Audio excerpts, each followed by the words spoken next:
¿Alguna vez has tomado una decisión equivocada que cambió todo tu destino? Un simple error, como perder un tren o equivocar un número de teléfono, puede abrir la puerta a una vida completamente nueva. En esta historia descubrirás cómo un pequeño despiste transformó el futuro de un hombre común y corriente para siempre. Me llamo Carlos y soy una persona muy organizada. Siempre tengo una agenda donde escribo todas mis tareas diarias. No me gusta la improvisación, prefiero tener todo bajo control. Sin embargo, la vida tiene sus propios planes y a veces nos sorprende. Hace 2 años yo trabajaba en una oficina de contabilidad en Madrid. Mi trabajo era aburrido, pero era un trabajo muy estable. Todos los días eran exactamente iguales para mí. Despertar, tomar un café, viajar en metro, trabajar 8 horas y regresar a casa. Un martes de noviembre, mi jefe me pidió un informe muy importante. El informe era para un cliente de Alemania que quería invertir en nuestra empresa. Yo pasé toda la noche anterior preparando los documentos y los datos. Estaba muy cansado porque dormí solamente 4 horas esa noche. Por la mañana me levanté tarde y salí de casa corriendo. El cielo estaba gris y hacía un frío horrible en la calle. Corrí hacia la estación de metro con mi mochila y un café caliente en la mano.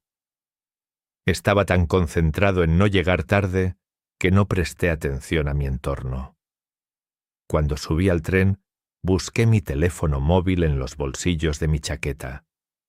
Quería revisar los correos electrónicos antes de llegar a la oficina. En ese momento, sentí un frío en el estómago al darme cuenta de algo terrible. No encontraba mi teléfono por ninguna parte. Aquel despiste me causó mucha ansiedad en ese momento. Yo no solía tener este tipo de errores, pero el cansancio provocó mi despiste.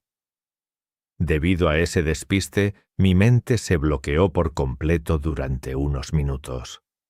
La palabra despiste significa una distracción o una falta de atención.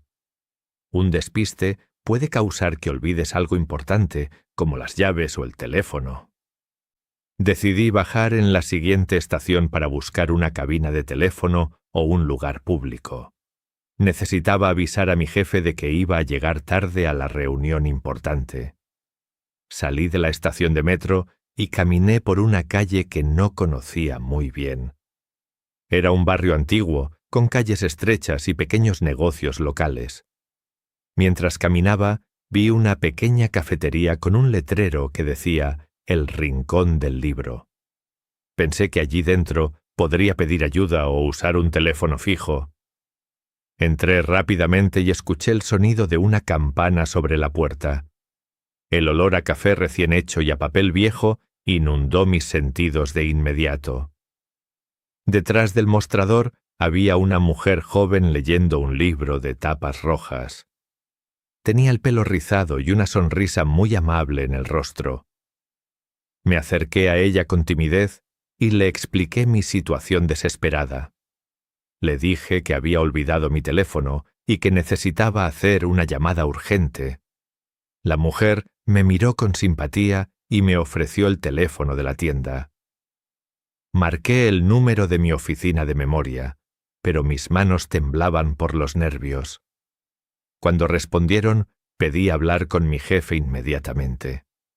La secretaria me dijo que mi jefe estaba furioso porque la reunión ya había comenzado. Intenté explicar la causa de mi retraso, pero mi jefe tomó el teléfono y me gritó. Me dijo que no aceptaba excusas de personas irresponsables. Dijo que mi error demostraba una gran falta de compromiso con la empresa. Finalmente, me dijo unas palabras que congelaron mi corazón. «Estás despedido». Colgué el teléfono lentamente y me quedé mirando la pared de madera. Sentí que mi mundo se derrumbaba en ese mismo instante.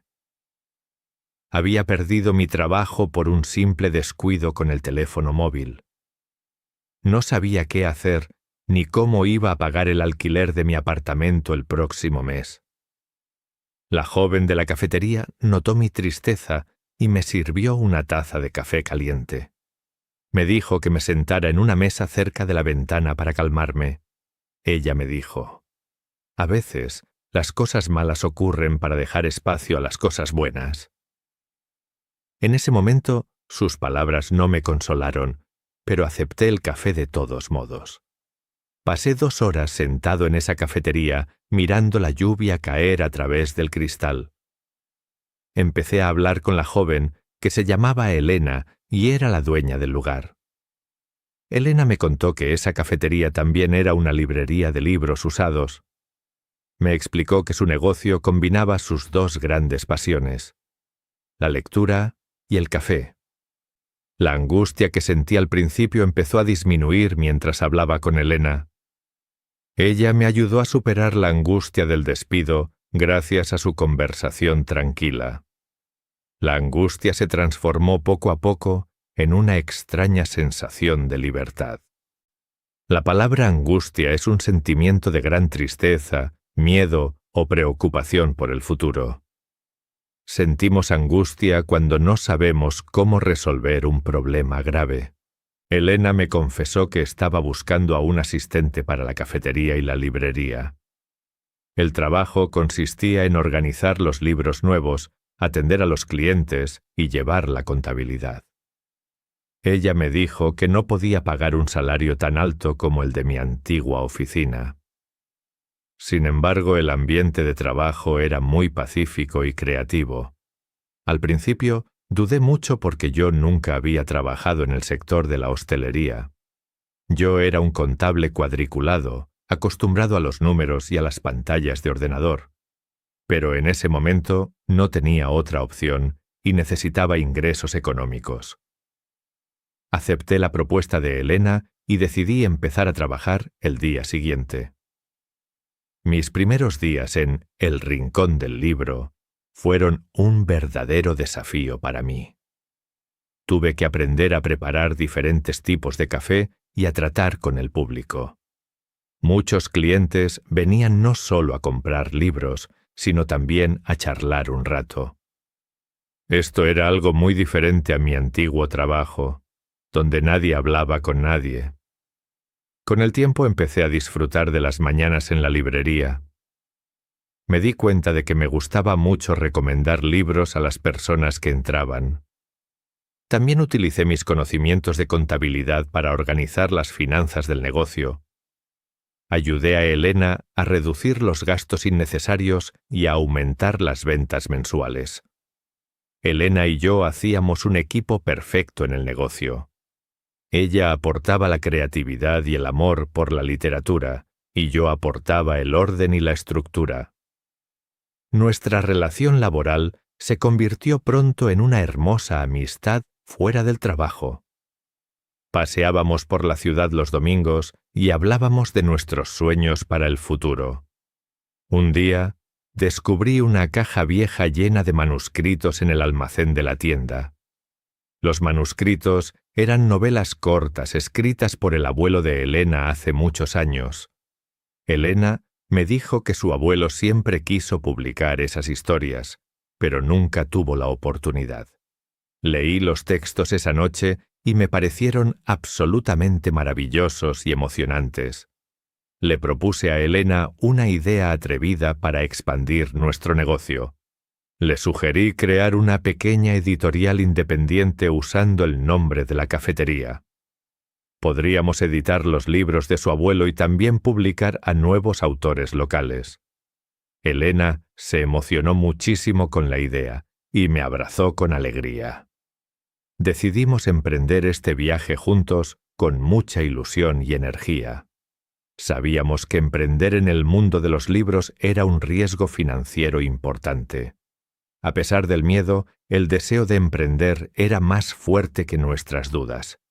La palabra emprender significa empezar un proyecto, un negocio o una actividad. Muchos jóvenes deciden emprender hoy en día para ser sus propios jefes. Dedicamos los siguientes 6 meses a preparar el lanzamiento de nuestra editorial. Yo me encargué de los contratos legales, los costes de impresión y la distribución.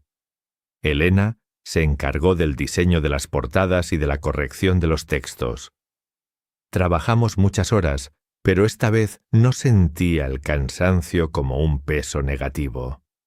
El primer libro que publicamos fue la novela del abuelo de Elena. Organizamos un evento de presentación en la cafetería un viernes por la tarde. Invitamos a vecinos, amigos, familiares y a algunos periodistas locales del barrio. La cafetería estaba completamente llena de gente y el ambiente era mágico. Para nuestra sorpresa, la presentación fue un éxito rotundo. Vendimos todos los ejemplares que habíamos impreso para esa noche. Un periódico importante de la ciudad publicó una reseña muy positiva sobre el libro. A partir de ese momento, empezamos a recibir llamadas de muchas librerías grandes. Querían comprar nuestros libros para venderlos en toda España. Nuestra pequeña editorial independiente empezó a crecer muy rápidamente. Pronto tuvimos que contratar a más personas para ayudarnos con los envíos. Yo ya no era el contable aburrido de una oficina gris en Madrid. Ahora era el director financiero y socio de un proyecto que amaba con el corazón. Un año después del lanzamiento de la editorial, Elena y yo nos enamoramos. Nos dimos cuenta de que nuestra conexión iba mucho más allá de los negocios. Compartíamos una visión de la vida y un profundo respeto mutuo. Hoy en día, miro hacia atrás y recuerdo aquel martes de noviembre con una sonrisa. Si no hubiera tenido aquel despiste con mi teléfono móvil, nada de esto habría pasado. Seguiría trabajando en la misma oficina, revisando informes aburridos para clientes lejanos. Nunca habría entrado en el rincón del libro, ni habría conocido a Elena. A veces, perder algo que consideramos importante es necesario para encontrar nuestro verdadero camino. El fracaso en mi antiguo trabajo fue el impulso que necesitaba para cambiar mi vida. Aquel pequeño error de la mañana no arruinó mi futuro, sino que lo salvó. Actualmente, la cafetería sigue funcionando y la editorial publica 10 libros al año. Elena y yo vivimos juntos en un piso luminoso cerca del negocio. Ya no uso una agenda estricta para controlar cada minuto de mi día a día. He aprendido a aceptar la improvisación y las sorpresas que trae la vida. Cuando veo a personas estresadas corriendo por la calle hacia el metro, siento compasión. Tengo ganas de decirles que se detengan un momento y respiren profundamente. La vida no es una carrera de velocidad, es un viaje que debemos disfrutar paso a paso. Un error no es el fin del mundo. A menudo es solo el principio de una gran aventura. ¿Qué te ha parecido la historia de Carlos? Espero que este relato te haya ayudado a practicar tu comprensión del español de nivel intermedio y a aprender palabras nuevas. Si te ha gustado el vídeo, por favor, suscríbete al canal y dale a me gusta para apoyar nuestro contenido educativo. También me encantaría leer tus comentarios. ¿Has tenido alguna vez un error que cambió tu vida para mejor? Escribe tu experiencia abajo. Muchas gracias por estudiar con nosotros hoy. No te rindas con tu aprendizaje del español, vas por muy buen camino. Nos vemos en el próximo video para seguir aprendiendo juntos con más historias interesantes. Hasta la próxima.